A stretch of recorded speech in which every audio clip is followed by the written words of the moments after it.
Labdien, mani sauc Aija, es esmu bērndārza Kukurampa vadītāja, un es jums šodien pastāstīšu par svarīgu lietu. Kas jāmāk bērnam, beidzot bērndārzu? Kādēļ? Tādēļ, ka visi bērni, kas iet bērndārzā, kādu reizi bērndārzu laimīgi pabeidz un dodas uz skolu.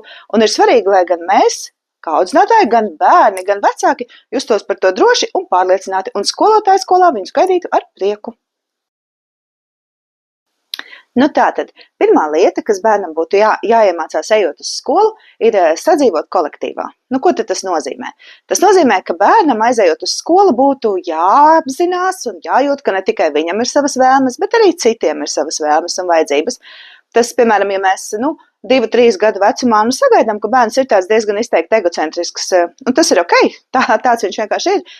Aizejot uz skolu 7 gadu vecumā, mēs tomēr gaidām, ka tā empātija jau tomēr ir attīstījusies, bet pie tā ir jāstrādā, un tas ir viens no vecāku un bērndārza uzdevumiem. Otrā lieta, kas ir svarīga, aizejot uz skolu, ir spēt klausīties, jo dzīvojot kolektīvā ir noteikti nepieciešams klausīties. Bērnam ir jāmācās pagaidīt, kamēr kāds cits ir beidzis runāt, pagaidīt, kamēr skolotāja ir beigusi runāt, un jā, tas ir ļoti, ļoti svarīgi. Nākamā lieta pie sadzīvošanas kolektīvā ir spēja ievērot noteikumus un robežas. Un katrā bērndārza grupā noteikti ir noteikumi un robežas, un arī skolā viņi ir. Un tas ir ārkārtīgi svarīgi. Protams, arī tiem noteikumiem un robežām ir jābūt tādiem ļoti skaidri definētiem un saprotamiem priekš bērna.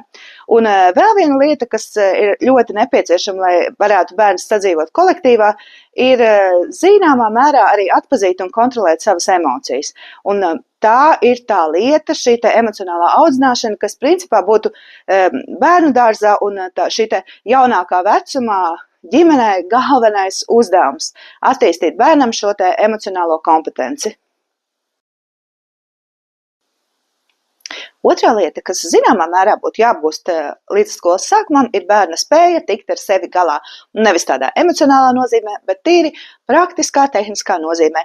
Saģērbties, noģērbties, orientēties savā penālī, orientēties savā somā, nepazaudēt savas daudzās lietas, burtnīcas, grāmatas, klādes un treniņbikses un sporta maisiņus un ko tur vēl ne. Organizēt savu darbu, jo, lai bērns pildītu matemātikas mājas darbu, viņam ir ne tikai jāmāk matemātika, bet viņam ir jāspēj novākt savus galds, uzlikt sava klade, atrast sava pildspalva savā tur mantu jūklī un tā tālāk. Un tas ir nemazāk svarīgi. Un kā to trenēt? Pirmām kārtām ļaujiet bērnam jau bērndārza vecumā pašam uzņemties atbildību par savām lietām. Neprasiet audzinātāju atnākot pakaļ, kuri Jānīša zilā cepure. Prasiet Jānītim, Jānīti, kuri tava zilā cepure? Ja Jānis ir paņēmis uz dārziņu mašīnīti, slepus kaut kur paslēpis, nelieciet auklītei vakarā ložņā zem gultām un meklēt to mašīnīti. Lieciet to darīt Jānītim, jo viņam pašam tas ir jāmācās. Ierādiet Jānītim novākt aiz sevis, novākt savas drēbes, novākt traukus, kad viņš ir paēdis, sakārtot savas mantas, iemāciet viņam šos kārtības un sevis organizēšanas rituālus, un kas vēl ir ārkārtīgi svarīgi, ja ir daudz mantu, to ir daudz grūtāk sakārtot. Tāpēc Jānītim nevajag daudz mantu. Pirmkārt, grūtāk sakārtot, otrkārt, daudz mantas ļoti noteikti noslāpē radošumu attīstību. Un tas arī skolā ir svarīgi. Trešā lieta, ko ir svarīgi apgūt, ir spēja palūgt palīdzību. Un tādā kontekstā, kā arī neapjukt nestandarta situācijās, kaut kā risināt kaut kādas problēmas situācijas, jo bērndārzā bērns praktiski visu laiku ir audzinātāju uzraudzībā. Un vienmēr ir šis pieaugušā atbalsts. Skolā bērnam ir tomēr daudz lielāka patstāvība. Un, ja bērns, piemēram, 1. klasē stāv skolas gaitenī un ir aizmirsis, uz kurien viņam jāiet, viņam ir vairākas iespējas. Viņš var sākt raudāt, viņš var nobīties un sākt krist panikā, bet viņš var arī pavaicāt kādam citam, kur ir mana klase vai kur ir mana skolotāja. Un ir svarīgi, lai bērni nebaidās vaicāt. Svarīgi, lai bērni uzticās pieaugušajiem un lai viņi zina, ka uz savu jautājumu viņi saņems atbildi. Un tas ir mūsu kā vecāku, mūsu kā audzinātāju tāds ļoti svarīgs uzdevums, lai bērns vaicā, mēs viņam atbildam. Un svarīgi ir neieslīgt vārdu plūdos, jo pārāk daudz vārdu priekš bērna, tas nozīmē, ka viņš šo atbildi nav saņēmis. Nākamā, 4. lieta ir spēja piespiesties un pārvarēt grūtības.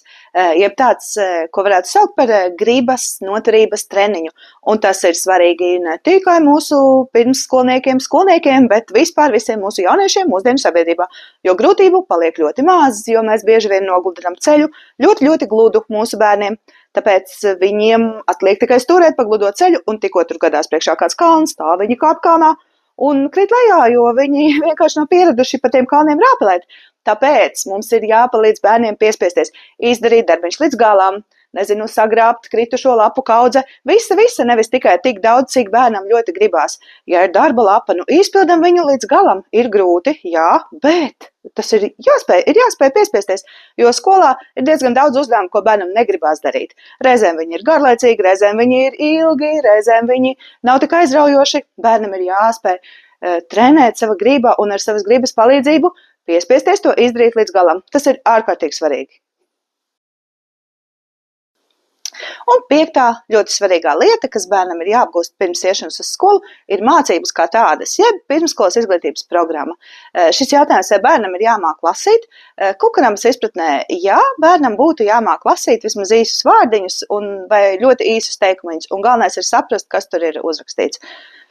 Vai viņam būtu jāspēj rakstīt, bērnam būtu jāatpazīst rakstītie burti, vispār jāatpazīst burti. Tas, ja viņš viņus vēl neraksta saistītajā rakstā, tas nekas, to viņš mācīsies skolā, bet bērnam ir jābūt pietiekami sagatavotai rokai, lai bērns varētu rakstīt skolā. Un bērnam ir jāatpazīst cipari un jāapgūst citas lietas, kas ir ietvertas pirmsskolas izglītības programmā.